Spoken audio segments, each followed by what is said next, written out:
ওগো শুনছো? এবার ওঠো, পড়ে পড়ে আর কত ঘুমোবে? বাইরে দেখো কত সুন্দর বৃষ্টি হচ্ছে। গিন্নি, বৃষ্টি হচ্ছে, এতে আবার সুন্দর কি? একটু ঘুমাতে দাও না।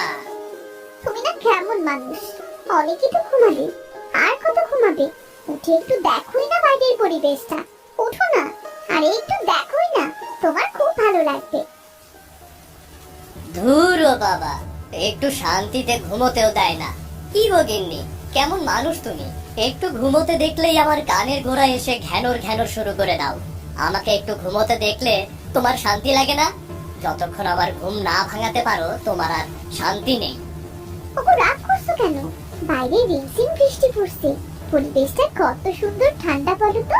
তাই তোমায় ডাকছিলাম, জানলা দিয়ে বাইরে তাকিয়ে দেখো, তোমার সব রাগ দূর হয়ে যাবে। আসলেই তো গিন্নি, অনেক সুন্দর লাগলো, পরিবেশটাও ঠান্ডা, এজন্যই তো একটু আরাম করে ঘুমিয়ে পড়েছিলাম। কিন্তু তা তো আর তোমার সহ্য হলো না। কটা মাস ধরে যে গরম পড়েছে না, খুব কষ্ট হলো এই গরমে, এই কয়দিন। হ্যাঁ গো, সেটা তুমি ঠিকই বলেছো। এই কটা মাস গরমে মানুষের অবস্থা নাজেহাল হয়ে গেছে। তাছাড়া গত 2 বছর তো তেমন বৃষ্টিও হয়নি, পানির কত কষ্ট হয়েছে আমাদের সবার। হ্যাঁ গিন্নি, সেটা তো তুমি ঠিকই বলেছো। সবাই পানির খুব কষ্ট করছে। পানির অভাবে মাছ, তরি তরকারি খুব অভাব দেখা দিয়েছে। আর যা ছিল তার দামও তো আকাশ ছোঁয়া। হ্যাঁ গো, এবার তো ভালো বৃষ্টি হচ্ছে, এবার মনে হচ্ছে মাছের চাষ ভালোই হবে। এবার যদি আমরা একটু মাছ খেতে পারি। হ্যাঁ গো, সে না হয় বুঝলাম, কিন্তু যে হারে বৃষ্টি পড়ছে, বৃষ্টির জন্য আবার বন্যা না হয়ে যায়। তুমি যে কি বলো না, মাছ ঘাট খাল দিয়ে নদী নালায় কোথাও পানি নেই, মাটি ফেটে চলছে। এখন বন্যা আসবে কোথা থেকে? সবকিছুই পানির জন্য খা খা করছে। হ্যাঁ, তা তো ঠিক গিন্নি, কিন্তু বৃষ্টির তো ভাব ভালো মনে হচ্ছে না। ওসব বাদ দাও তো, চলো খেয়ে নেবে, কি হয় না হয় সেটা পরে ভাবা যাবে। তুমি ভাত বাড়তে থাকো, আমি লালিকে কটা খড় দিয়ে আসি, ও তো না খেয়ে আছে। ঠিক আছে, তাড়াতাড়ি এসো, ছাতাটা নিয়ে যাও, বৃষ্টিতে ভিজে আবার ঠান্ডা লাগবে না হয়। মিনা, রাজু, তোরা খেতে আয় তো।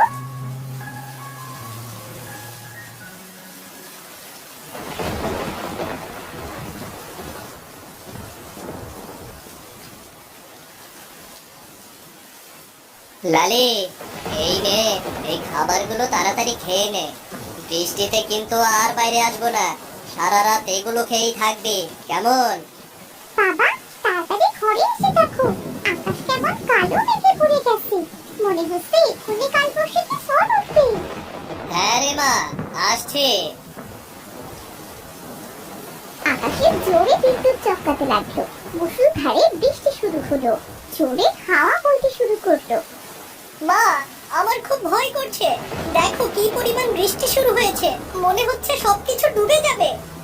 তোদের এত ভাবতে হবে না, তোরা খেয়ে দে, ঘুমিয়ে পড়, যা কপালে লেখা আছে তাই হবে।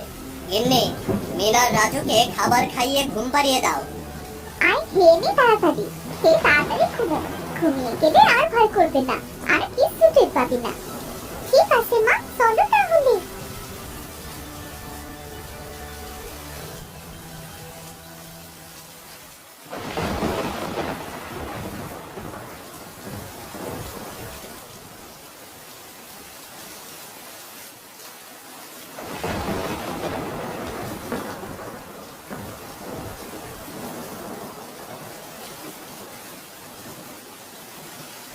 ওগো, তুমি ঠিকই বলেছিলে, বৃষ্টির যে ভাব, মনে হচ্ছে তো সহজে থামবে না। এবার তো মনে হচ্ছে সত্যি বন্যা হবে গো। হ্যাঁ গো গিন্নি, সেই ভয় তো পাচ্ছি। সেই সকাল থেকে বৃষ্টি শুরু হয়েছে, আমার তো কোনো নামই নিচ্ছে না। কি করব? বন্যা হলে ছেলে মেয়েদের নিয়ে কি খাবো, কোথায় থাকবো, কি করব, কিছুই বুঝতে পারছি না। ওগো, আমি বলি কি, তুমি লালিকে নিয়ে কোনো উঁচু জায়গায় রেখে এসো, ওখানে কিছু খড়ও রেখে দিয়ে এসো, আর আসার সময় কিছু কলা গাছও কেটে নিয়ে এসো। কেন গিন্নি, কলা গাছ দিয়ে কি করবে? একটা ভেলা বানিয়ে রাখবো, চারিদিকে যে পানি বাড়তে শুরু করেছি, কখন না জানি আমাদের ঘর বাড়ি ডুবে যায়। ছেলে মেয়েদের নিয়ে তো বাঁচতে হবে, তাই না? ঠিক আছে গিন্নি, নিয়ে আসবো। লালি, চল তোকে ওই উঁচু জায়গাটায় রেখে আসি। চল লালি, এখানে থাকলে তোকে বাঁচাতে পারবো না। লালি চল, পিছু টান দিস না, তাড়াতাড়ি চল, দেরি করিস না, পানি বেড়ে যাচ্ছে, তাড়াতাড়ি চল।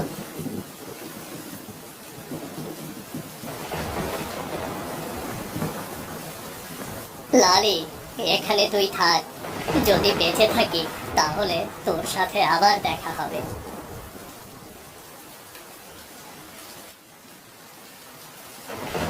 এই তো কিছু কলা গাছ কেটে নিয়ে যাই, বাড়ি গিয়ে একটা ভেলা বানিয়ে রাখতে হবে।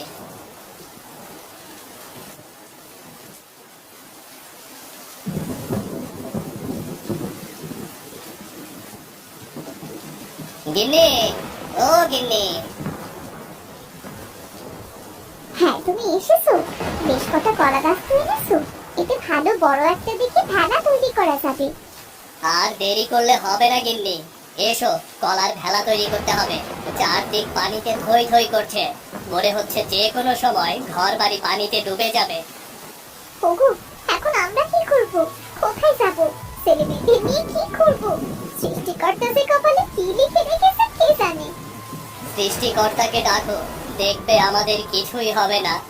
গিন্নি, তুমি ঘরে যাও, আমি ওই দিকটা দেখে আসি পানির কি অবস্থা।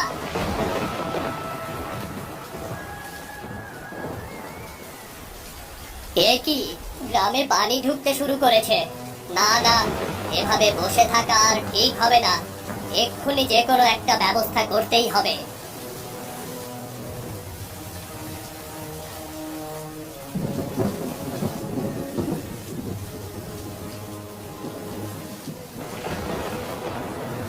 গিন্নি, রাজু মিনাকে ওঠাও, আমাদের গ্রামে প্রবল বেগে পানি ঢুকছে, তাড়াতাড়ি ভেলায় উঠতে হবে। হ্যাঁ দেখো, আমাদের ঘরেও পানি ঢুকে পড়েছে। এবার কি হবে? কিচ্ছু হবে না, আমরা একটা নিরাপদ জায়গা বেছে নেব।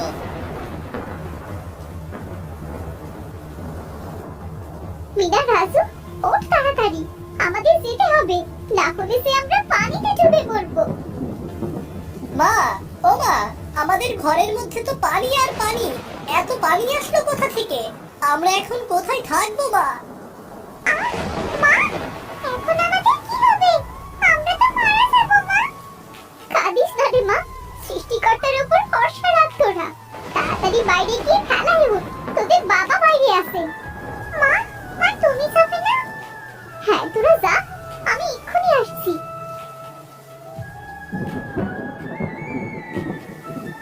কিরে, তোদের মা কোথায়? তোদের মা আসলো না? মা বলতে তোরা যা, আমি আসছি। গিন্নি, ও গিন্নি, কোথায় তুমি? কি করছো? তাড়াতাড়ি বাইরে এসো, বন্যার পানি তো বাড়তে শুরু করেছে, আর দেরি করো না। এই তো আসছি, একটু দাঁড়াও।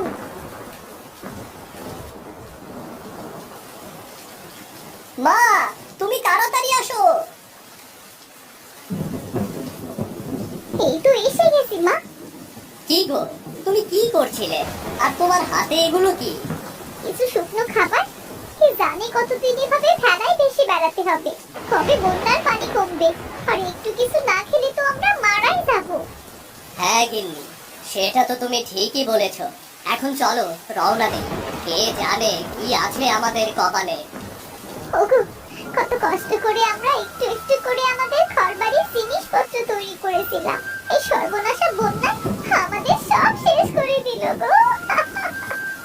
কেঁদো না গিন্নি, কেঁদে আর কি হবে? যদি বেঁচে থাকি আর সৃষ্টিকর্তা যদি চায়, আমাদের আবার সব ঠিক হয়ে যাবে। দেখো। ও বাবা, আমাদের লালি কোথায়? লালি কি নেবে না বাবা? মা, লালিকে তো কোথাও দেখছি না, আমাদের লালি কোথায়? লালি কি তোর বাবা ওই উঁচু সাইডে বেঁধে রেখে এসেছে। মা, লালি আমাদের সাথে যাবে না মা? না রে মা, শুধু আমরাই যাব। কিন্তু মা, লালি তো এখানে থাকলে বন্যার পানিতে ডুবে মারা যাবে। কি করব বাবা, লালিকে ভেলায় উঠালে তো আমরা মারা যাব। আর পিছুটান করিস না তোরা, আমাদের গ্রামের অবস্থা ভালো না, আমাদের এক্ষুনি অন্য গ্রামে যেতে হবে। মতিনরা ভেলা ভাসাতে শুরু করলো।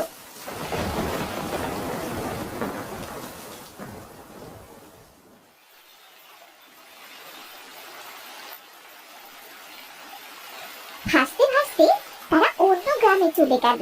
সেই গ্রামে পানির পরিমাণ কিছুটা কম ছিল।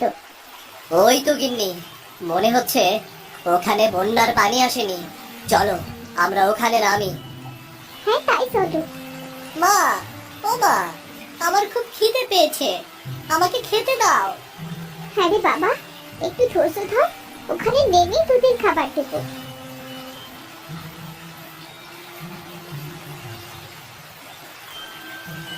চলো গিন্নি, এখানে সবাই নেমে পড়ো, আমি ভেলাটা বেঁধে রেখে আসি।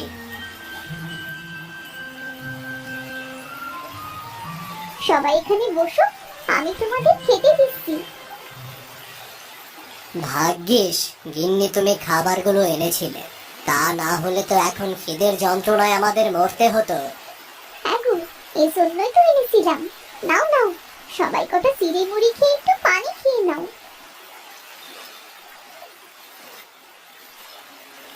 আহ মা, পেটটা ঠান্ডা হলো, ক্ষুধার জ্বালায় খুব কষ্ট হচ্ছে তো।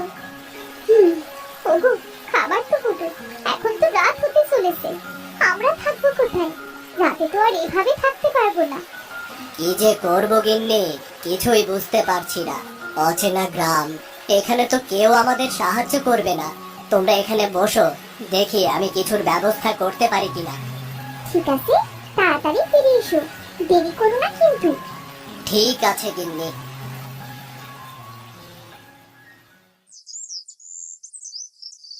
মা, ও মা, বাবা এখনো আসছে না কেন মা? সে কখন চলে আসছে? আমার কিন্তু খুব ভয় করছে। কি জানি রে মা, তোর বাবা কি হয়েছে কি জানে, আমারও তো ভালো লাগছে না। এই অচেনা জায়গায় যে কেন মানুষটাকে পাঠালাম।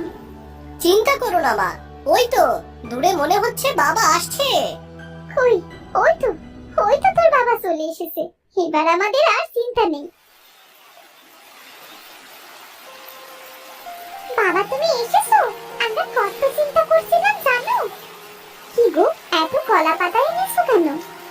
কোথাও কিছু খুঁজে পেলাম না গো গিন্নি, তাই এই কলা পাতাগুলো নিয়ে আসলাম।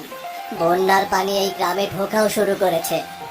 তাহলে এই কলা পাতা দিয়ে কি করব বাবা? বন্যার পানিতে তো আমরা এখানে থাকতেই পারবো না। ঘর বানাবো রে রাজু, ঘর বানাবো। তোমার কি মাথা ঠিক আছে? কলা পাতা দিয়ে ঘর বানাবে কি করে? তোমরা এখানে চুপ করে বসো, দেখো আমি কি করি।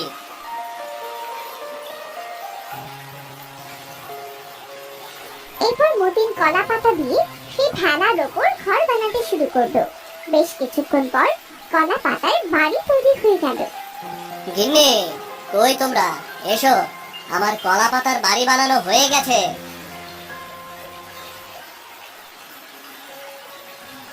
আরে বাহ, খগু, তুমি তো কত সুন্দর করে ভেলার উপরে কলা পাতার বাড়ি তৈরি করেছো।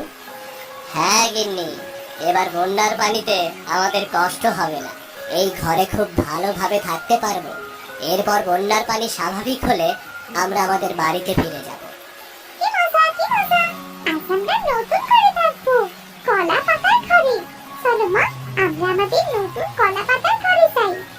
হ্যাঁ চল সবাই।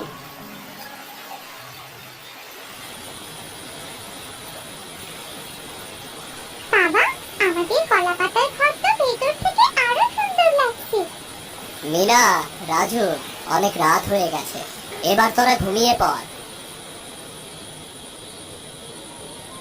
ওগো, এভাবে আর কতদিন চলবে? বন্যায় আমাদের কি থেকে কি করে দিল। ছেলে মেয়েদের নিয়ে আজ এই কলা পাতার ঘরে ভেসে বেড়াতে হচ্ছে। এই সর্বনাশা বন্যা আমাদের নিঃস্ব করে দিল। হ্যাঁ গিন্নি, সেই চিন্তাগুলো আমার মাথায় ঘুরছে। তোমাদের কি খাওয়াবো, কোথায় নিয়ে যাব, কি করব? তোমাদের নিয়ে এই কলা পাতার ঘরেই বা কয়দিন থাকবো? এভাবে কাটতে লাগলো বেশ কিছুদিন। আস্তে আস্তে বন্যার পানিও নামতে শুরু করলো।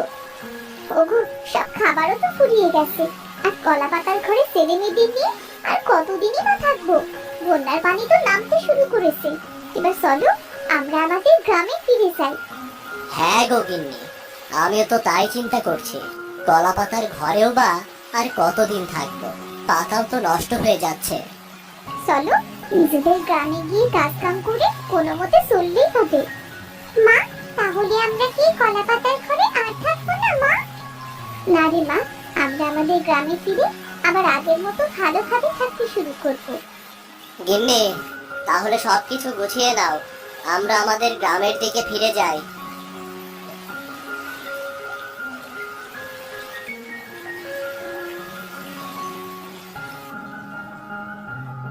এরপর মতিন সবাইকে নিয়ে আবার গ্রামে ফিরে এলো।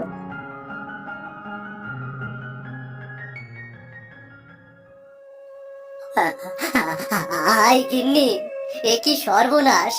বন্যা আমাদের ঘর বাড়ি সব ভেঙে দিয়েছে, আমাদের লালিকেও ভাসিয়ে নিয়েছে। আমাদের যে সব সহায় সম্বল শেষ হয়ে গেল, আর কিচ্ছু রইল না আমাদের। ওগো, আমাদের কপালে এই লেখা ছিল, খেলে আর কি হবে, তাও তো নিজের জমিটা ফিরে পেয়েছি। অনেকে তো তাও পায়নি, বন্যায় তো তাদের জমিটুকু নিয়ে গেছে। হ্যাঁ গিন্নি, তুমি ঠিকই বলেছ। নিজের গ্রামে খেটে খুঁটে ঠিকই কোনো মতে সংসারটা চালাতে পারলেই হলো, কিন্তু ঘরটাও তো নেই। আমরা এখন থাকবো কোথায়? কেন বাবা, এখানেও কলা পাতা দিয়ে ঘর তৈরি করে থাকবো আমরা। ঠিক বলেছিস মা, আমরা এখানেও সুন্দর করে একটা কলা পাতার ঘর তৈরি করব। হ্যাঁ, আমাদের বন্যায় কলা পাতার বাড়ি। তা কথা মন্দ বলনি গিন্নি, বন্যার সময় কলা পাতার বাড়িটি আমাদের খুব কাজে দিয়েছে।